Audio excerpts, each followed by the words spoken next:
Hey everyone, God bless you. Thanks so much for tuning in. I have a small reflection to offer you today. I hope it will encourage you and strengthen you in the virtue of humility. This reflection I'm entitling, Do You Have a Right to Communion?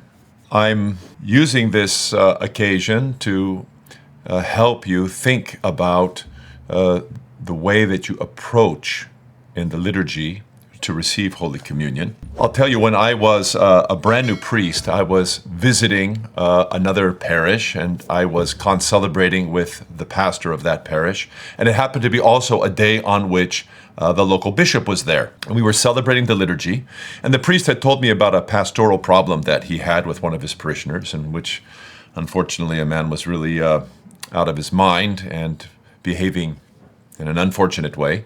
And the priest had warned him not to come to Holy Communion, that he would not be served because he wasn't in the proper disposition to receive properly. The man was not happy about this and was not willing to accept his pastor's guidance in this. And he thought to himself, this man who was a little bit out of his mind, thought to himself, well, the bishop's coming on Sunday. I'll circumvent my priest's guidance, pastoral guidance, by simply getting in the communion line for the bishop, and I'll receive Holy Communion from the bishop. So there we were, all three of us were out serving different chalices, and the host pastor spied the man out at the back of the communion line, and saw what he was trying to do, that he was trying to get into the line that was coming to the bishop so that he could circumvent his pastor's guidance and pastoral discipline. So the pastor whispered over to the bishop, the man I spoke with you about earlier is in your line trying to come for communion. Immediately, the bishop took the communion cloth, covered the top of the chalice, and walked right into the altar, forcing the man to get into the line of the pastor and not to be able to pull his trick. I've never forgotten that story 30 plus years ago. It's always stayed in my mind as a witness of the sensitive nature of pastoring, especially when it comes to the chalice, and also sometimes the wrong-headedness that we Christians can have when it comes to judging ourselves worthy or unworthy of receiving Holy Communion. There have been several moments in Christian history in which just this question of pastoral guidance with regards to Holy Communion have become massive issues.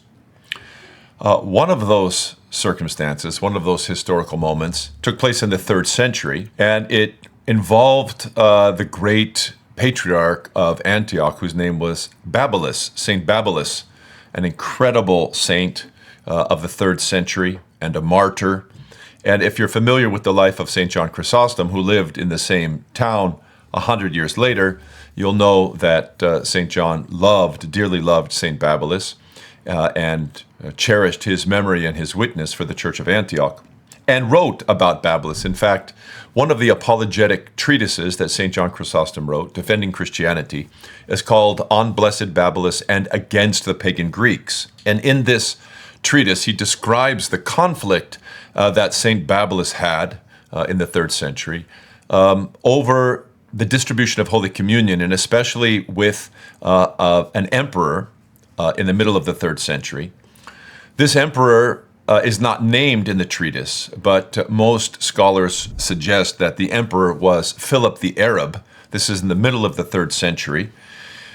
Philip is considered by most historians to be a Christian, perhaps the first Christian emperor of the Roman Empire. In the story, in the historical account, what happens is that Philip the emperor comes for Holy Communion and is excluded by St. Babylas, the Bishop of Antioch, from being able to receive the holy gifts because Philip had committed a murder that Bishop Babylas considered to be grossly immoral and not justifiable, despite the fact that the emperor was trying to justify it. And so he put Babylas out of communion and would not accept him to come to the chalice, which of course is a very bold move for a bishop to do, a right move, a correct move in this circumstance, but a very bold move, especially in the face of the all-powerful Roman emperor, who himself apparently was Christian. I think maybe he had become Christian on his mother's side. That's the influence there. Babylas sadly punished, Philip the Arab sadly punished, the emperor punished St. Babylas and had him murdered. And then Babylas himself would eventually be overthrown by Decius, who assumed power over the Roman Empire and launched a terrible persecution against Christians that didn't end until around 258, the Decian persecution. Move 100 years later, St. John Chrysostom is the cathedral preacher in Antioch, which he did for 12 years. And St. Babylas features large in Antiochian life because he was buried, his martyric bones were buried in a suburb on the corner of the city of Antioch called Daphne. It was the place of a very famous shrine of Apollo where there was an active oracle. But when they buried Babylas there, all the oracles ended. The great bones of the saint shut down that demonic work. And so for 100 years, Babylas had been there, and he featured large in the piety of Christians in that area. Remember, this is the most important city in the east. I, in fact, visited Daphne, this suburb of Antioch, which is now in southern Turkey, in 2010. And it's still demarcated. It's still set apart as this historical place. Well, at the time of St. John Chrysostom, remember, we have the horrible apostate emperor Julian, who had grown up with St. Basil and St. Gregory the Theologian, and was a Christian, was even a tonsure reader, then apostatized and went back to Greek paganism. And he wanted to remove St. Babylas's bones so that the oracle at Daphne would begin to speak. And he was very much into oracles and sacrifices to the gods. But while he was trying to do this, lightning struck and sent the emperor into terror, and Babylas was left untouched. St. John Chrysostom considered this a great intervention of God. St. John Chrysostom praises St. Babylas's faithfulness in this treatise on the Blessed Babylas and against the pagan Greeks. He praises Babylas's faithfulness and his courage, and he warns bishops and priests never to impart the sacred gifts, never to impart Holy Communion to those who are unworthy, to those who are scandalous. These are his words.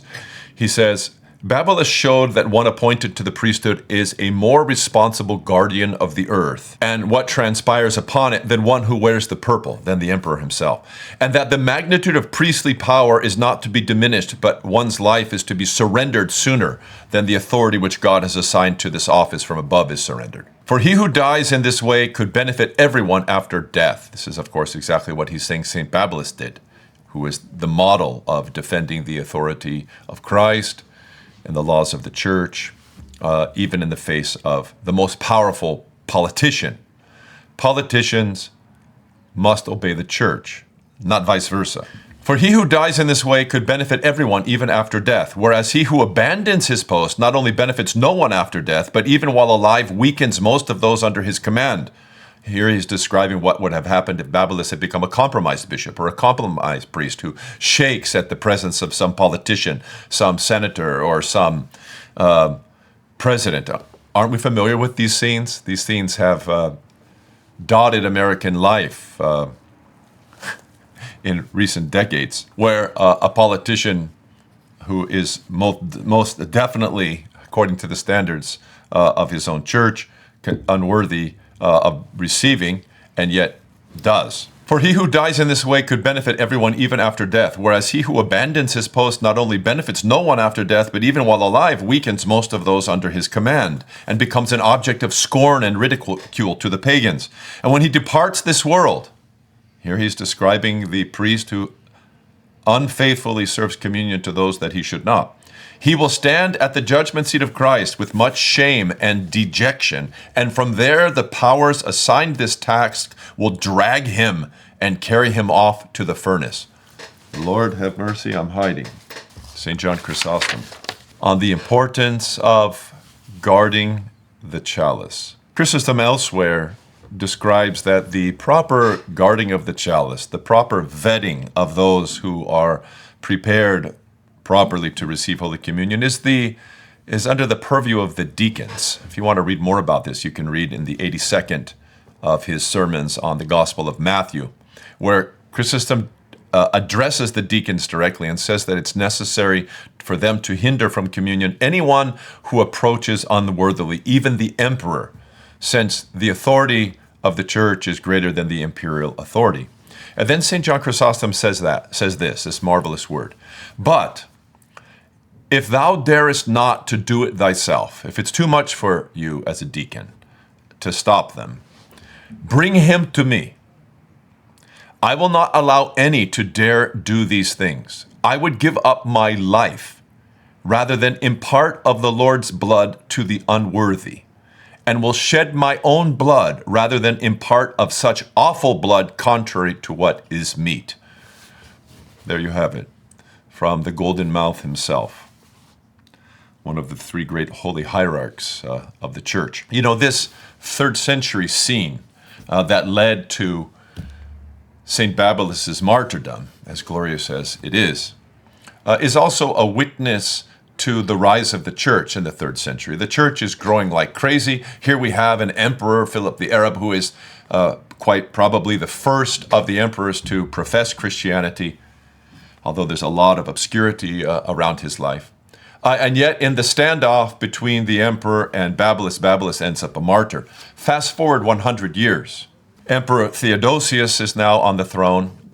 He has overreacted to some rebellion in Thessalonica and orders a massacre in which 7,000 people are killed by his soldiers in what's gone down to history is called the Thessalonican Massacre. St. Ambrose, his friend and spiritual father, hears of this and bans him from Holy Communion.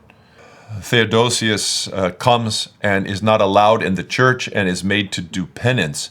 And he does.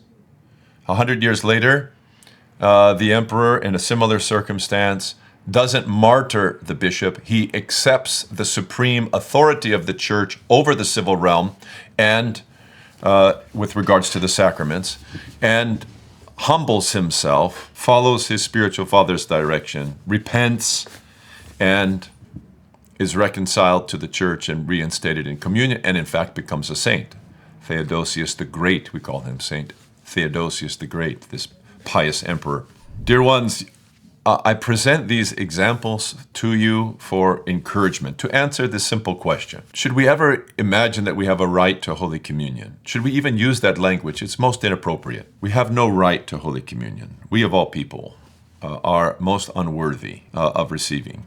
Holy Communion is a mighty grace, an incredible offer of love from the Lord who loves men and is willing to be so humble as to be united to us into one flesh, giving to us out of his great desire to be with us and in us, giving us his own deified flesh so that we might eat his flesh and drink his blood and be one with him, having him literally coursing through all of our body, permeating our souls and bodies from top to bottom. When we come to Holy Communion, we're holding our very souls in our hands.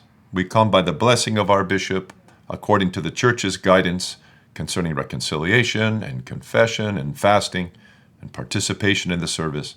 We hear the deacon say, with the fear of God, faith and love draw near. That's how we approach. With the fear of the Lord, with faith, with love. We become worthy by esteeming ourselves unworthy. And after we receive the gifts, we swim in an ocean of thanksgiving prayers. Don't miss those. Don't launch into your fellowship and conversation with your brothers and sisters right after receiving Holy Communion. You'll have that in a few minutes when you go to your hall and have an agape meal together. Instead, listen to the prayers of thanksgiving that follow. Listen to those beautiful prayers. We become worthy by esteeming ourselves unworthy. We then, after receiving, swim in an ocean of thanksgiving prayers, knowing ourselves to have received the greatest honor possible to a human being. That is the true and tangible union with the God-man, Jesus Christ. We have no right to communion. It's a great gift. God be with you.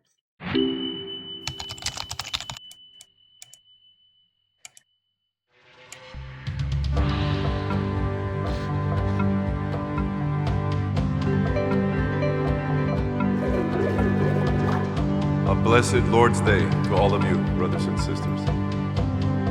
For November 17th, on which we commemorate Saint Gregory of Tours. As we begin this new course in the St. John Chrysostom Catechetical School. Now available on both Apple and Google Play stores.